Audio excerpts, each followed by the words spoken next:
Science में एक chapter है मापन, जिसे अंग्रेजी में मेजरमेंट कहते हैं। तो आज हम बताएंगे कि मापन है क्या।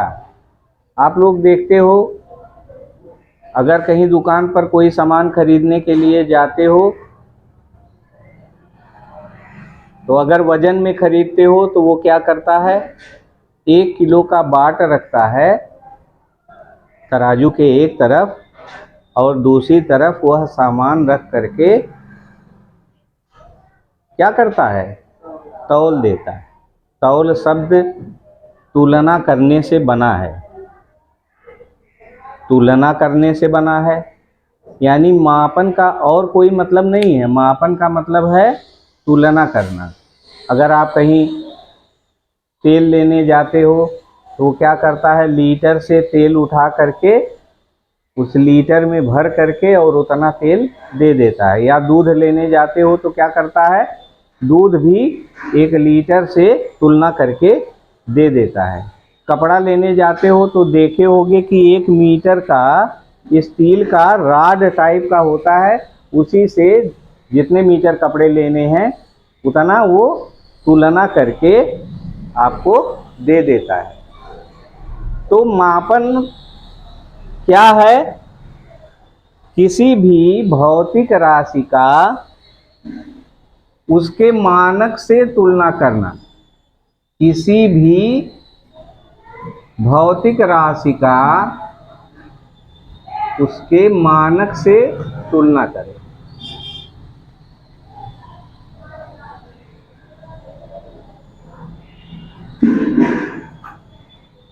मानक से तुलना करना, ये आपका कहलाता है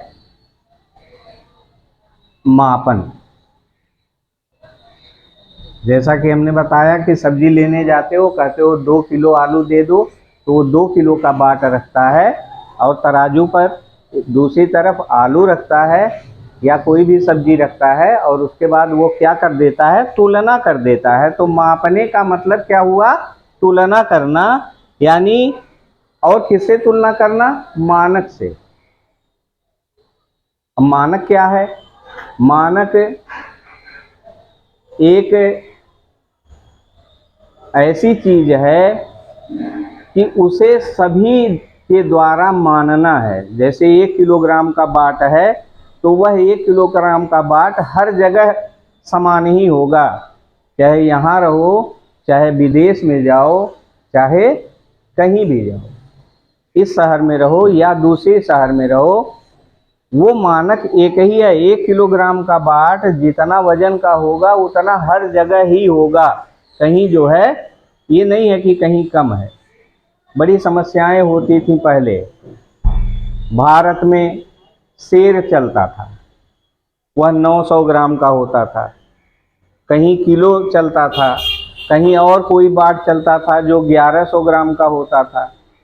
तो इससे बड़ी समस्याएं होती थी। आयात निर्यात में, देशों के आयात निर्यात में बहुत सारी समस्याएं होती थी, और उन समस्याओं से निपटने के लिए एक फ्रांसीसियों ने क्या किया, एक मानक प्रणाली विकसित कर दिया कि सभी देश इसी को मानेंगे, और उस मानक प्रणाली को कहते हैं मीटरी पद्धति। ठीक है, इस मीटरी पद्धति को सभी देशों ने माना। अपने इंडिया में भी एक कार्यालय है जिसका नाम है एनपीएल। एनपीएल कार्यालय में जो नई दिल्ली में है, उसमें सब जो मानक मात्रक हैं वो सुरक्षित रखे गए हैं। सभी मानक मात्रकों की अलग अलग परिभाषाएं बनाई गई हैं जिसे सभी देशों को मानना ही मानना है। और इस तरह से हमारी आयात निर्यात की सुविधा, जो वस्तुओं के आदान प्रदान लेन देन की सुविधा थी, वो आसान हुई। और सोचिए कि अगर मानक न होता तो क्या होता।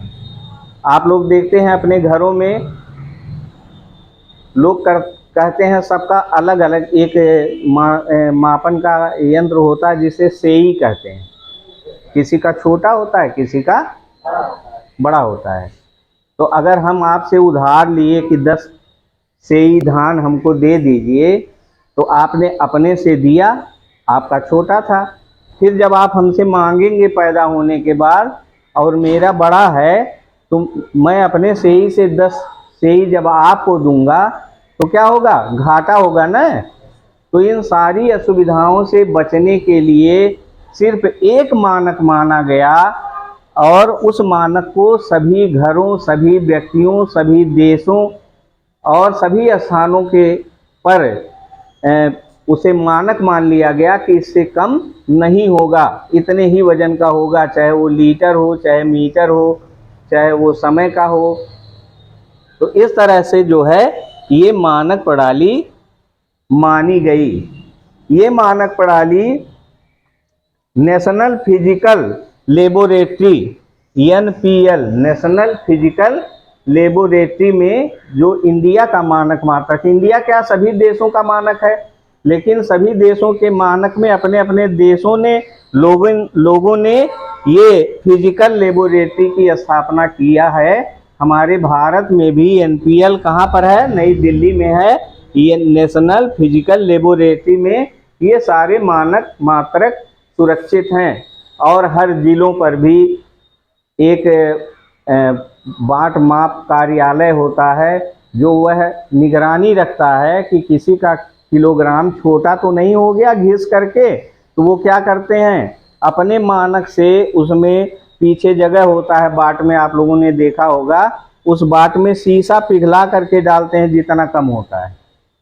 ठीक है, तो ये बाट एवं माप कार्यालय हर जिलों में बना हुआ है। ऐसा नहीं है कि कोई उसे रगड़ करके छोटा कर दे। वह 1 किलोग्राम का है, 1000 ग्राम का है, तो 1 किलोग्राम का ही होना चाहिए, और इस पे जो है निगरानी भी होती है। तो ये मापन है। मापन का मतलब क्या हुआ कि किसी भी भौतिक राशि का उसके मानक से तुलना करना, स्टैंडर्ड से तुलना करना, जो स्टैंडर्ड है उस स्टैंडर्ड से तुलना करना ही मापन कहलाता है। अब प्रारंभ में कुछ भौतिक राशियां थीं। पहले तो ये 3 ही था, दूरी, द्रव्यमान और समय, और मीटर, किलोग्राम, सेकंड, MKS पद्धति था, जिसमें मीटर दूरी के लिए, चाहे वो लंबाई, चौड़ाई, ऊंचाई, गहराई, किसी भी दूरी के लिए मीटर माना गया, द्रव्यमान के लिए किलोग्राम माना गया, और समय के लिए सेकंड माना गया। तो मीटर, किलोग्राम, सेकंड, MKS। तो मीटर, किलोग्राम, सेकंड, एक पद्धति ये थी, एक सिस्टम ये था। दूसरा सिस्टम था CGS, जिसमें सेंटीमीटर, ग्राम, सेकंड, CGS, सेंटीमीटर, ग्राम, सेकंड। और एक पद्धति और चलती थी, फुट, लंबाई के लिए यानी दूरी के लिए फुट, वजन के लिए पाउंड। आज भी सब लोग ऊन खरीदने जाते हैं तो पाउंड में ही लेते हैं। और सेकंड यानी MKS, CGS और FPS, ये 3 पद्धतियां ही पहले प्रारंभ में थीं। बाद में आवश्यकता हुई कि और जो मूल भौतिक राशियां हैं, मौलिक फिजिकल क्वांटिटीज हैं, उनके और भी तमाम चीज़ें हैं। जैसे आप ताप को आप जब नापेंगे तो किस में नापेंगे? ताप क्या है? ताप जो है किसी भी वस्तु के गर्म या ठंडा होने की मात्रा है, एहसास है। हमको छू कर पता चलता है कि कोई वस्तु कितनी गर्म है या कितनी ठंडी है। तो उसकी मात्रा कैसे नापी गई? तो उसके लिए एक सभी देशों के जो SI सिस्टम थे, स्टैंडर्ड ऑफ इंटरनेशनल, वो जो है केल्विन में इसको नापा। फिर केमिस्ट्री में पदार्थ की मात्रा, इसे मोल में नापा, मोल। उसके बाद ज्योति तीव्रता, एक शब्द आता है, आप लोग कहते हैं कैंडल जला लें, तो कैंडल का जो प्रकाश है उसकी कितनी तीव्रता है, प्रकाश की तीव्रता को नापने के लिए एक मात्रक लिया गया जिसे कैंडिला कहा गया, और इसी कैंडिला से कैंडल आपका बना हुआ है। उसके बाद एक सभी के यूज में आती है विद्युत धारा। तो विद्युत धारा को नापने के लिए एक वैज्ञानिक थे एम्पियर, उन्हीं के नाम पर जो है उनका एम्पियर उसका मात्रक कर दिया गया। जैसे बल का मात्रक न्यूटन होता है, तो वो न्यूटन कोई वैज्ञानिक था, उसी के नाम पर ही न्यूटन कर दिया गया। कार्य का मात्रक जूल होता है, तो जूल कौन था? एक वैज्ञानिक था। उसी तरह से एम्पियर भी एक साइंटिस्ट था, उसी के नाम पर विद्युत धारा का मात्रक बनाया गया। तो ये जो आपके 7 हैं जो मूल भौतिक राशियां हैं जिन्हें नापने की आवश्यकता पड़ती है, ये 3 आपके दैनिक जीवन में ही आता है नापने के लिए। आप लोग कभी कभी कहते हो कि इतना डिग्री सेंटीग्रेड ताप है, आज का तापमान बहुत हाई है।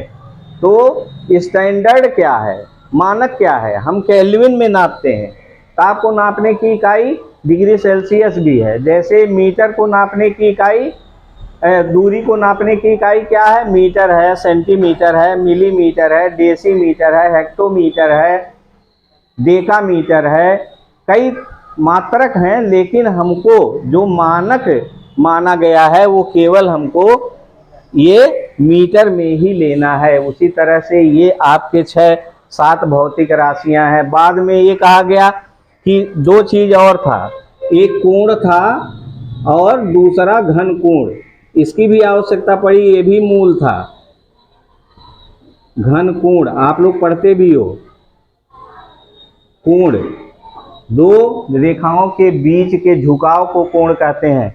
और कोण को नापने के लिए क्या लिया गया? रेडियन।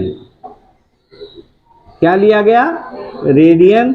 और घन कोण को नापने के लिए स्टेरेडियन लिया गया। स्टेरेडियन। घन कोण आपने मूंगफली का वो देखा होगा ना, जिसमें मूंगफली का ठोंगा बना करके मूंगफली डाल के देता है ऐसे जोकर की टोपी की तरह से। तो उस झुकाव को, तलीय झुकाव को नापने के लिए हम जो कहते हैं उसके कोण को कहते हैं। ये तो 2 रेखाओं के बीच का कोण हुआ, लेकिन इसके कोण के को यानी तलीय झुकाव के कोण को हम क्या कहते हैं? घन कोण। और उस घन कोण को नापने के लिए स्टेरेडियन। तो अब 7 तो ये हो गए और 2 भौतिक राशियां ये हो गई। कुल मिलाकर के कितनी भौतिक राशियां हो गई? 9।